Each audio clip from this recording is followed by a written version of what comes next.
Hi, kids. Do you like heavy metal? Do you like demons? Do you like giant gory monster fights? Do you like to see gods and monsters beat the shit out of each other? Do you also like gross humor? Do you also like communist ants? I paused because I wanted you all to ingest that. So we're going to be talking about Gods of Brutality, Blood and Thunder. This was a book that was sent to me by my friend Chris. Chris, thank you once again. And yeah, this comic is just metal. And not the edgy, dark, whatever the fuck Scott Snyder was trying to do with Dark Knight's metal. No, this is metal. But less behemoth kind of metal and more brutal legend metal. Remember that game with Jack Black and all the other stars? Imagine this if you liked Brutal Legend. If you like Brutal Legend, I'm going to say right out of the gate, you're probably going to like this. You're probably going to like this comic as well. So, you're probably asking, hey Multi, what's this comic about anyway? This comic is about a aging rocker by the name of Nick Dillon. Oh, excuse me. Nick Dillon. And he basically is retiring. He's given his last show in LA, and he's just kind of it's going to be fun, and I'm just going to enjoy retirement in over so minutes. However, he has to do one more interview with a guy he really hates, who's the reporter's always been a thorn in the side. He's just hey man, you always say you're gonna, every rocker says, they're gonna retire, but guess what? You're gonna come back at some point, right? This is just some kind of stunt. You're gonna mosey on to some, you're gonna move on and come back and do a reunion tour. I mean, look at Kiss. Look at Kiss and every other band. They always say they're done and then come back because money talks. And Nick is no man, I am done. I am genuinely done. But he's listen, I'll humor you, and I tell you what, I've got 30 minutes until I officially retire. So how about I tell you of how I came to be, how Nick Dillon became the metal god that is known today. So Nick basically tells a story that he went to hell after a accident, and basically in that moment of hell, of about to get eaten and or raped in some order by a demon, he basically calls out to every god in every pantheon, and the two gods that hear him are Zeus and Odin.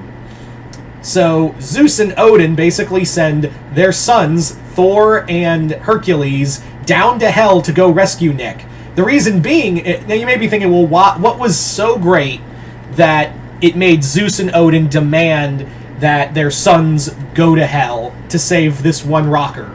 Well, the reason being is because the prayer that Nick said was hey, if you help me, if you get me out of this, I will commit my entire life to you, and do nothing but songs about you guys.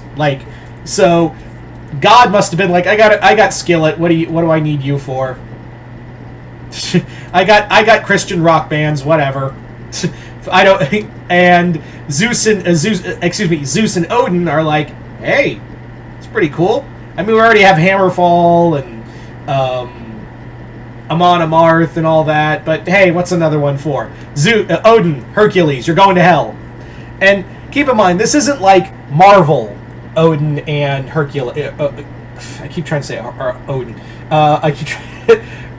Thor and Hercules. Yeah, this ain't your Marvel's Thor and Hercules. I think a lot of people forget that technically Thor and Hercules are and the pantheons in general are in the public domain. You just can't use those versions of the characters.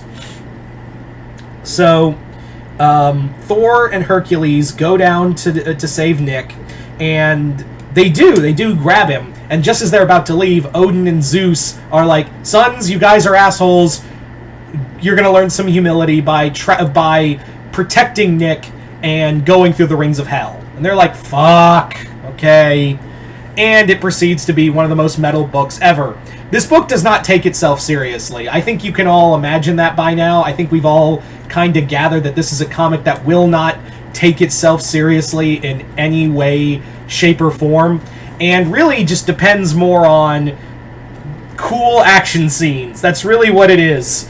It just depends on how metal can we make this. You want it, and you're probably also wondering the communist were-ant thing. Yeah, there's literally a scene where the group runs into a group of Soviet soldiers who are were-ants. I'm not kidding, they turn into ant people. There's just like one insane idea after another. The jokes are pretty fun. I also like, I just love how like absurd it is, but also like it placates that whole like, you know, fun metal aspect, and especially with the art. The creative team behind this is I forgot to mention them earlier, Rich Woodhall and Mark Welsner. I hope I'm saying that name right. But yeah, this team just wanted to do a fun, Brutal Legends-esque story. And I gotta be honest, I'm all for it. This is like volume 1, but it's a pretty open-shut story. It feels like almost an open-shut story, but it just feels like it leaves the door open enough to be continuously ridiculous. And I really appreciate this book for it. So, if you want to read something that's just metal, here's your book. Gods of Brutality, Blood and Thunder. I can't give it a better recommendation than that. It's just fucking metal. That's all I can really say about it. So, once again, I'd like to thank my good friend Chris for sending me this book, and I hope you all enjoyed this review. This just came yesterday, and I was like, alright, I want to give this a shot after seeing it. So, decided to jump it ahead of the line. But other than that, hope you all enjoyed this. I'm Mr. Multiverse. I'll see you next time in the Multiverse.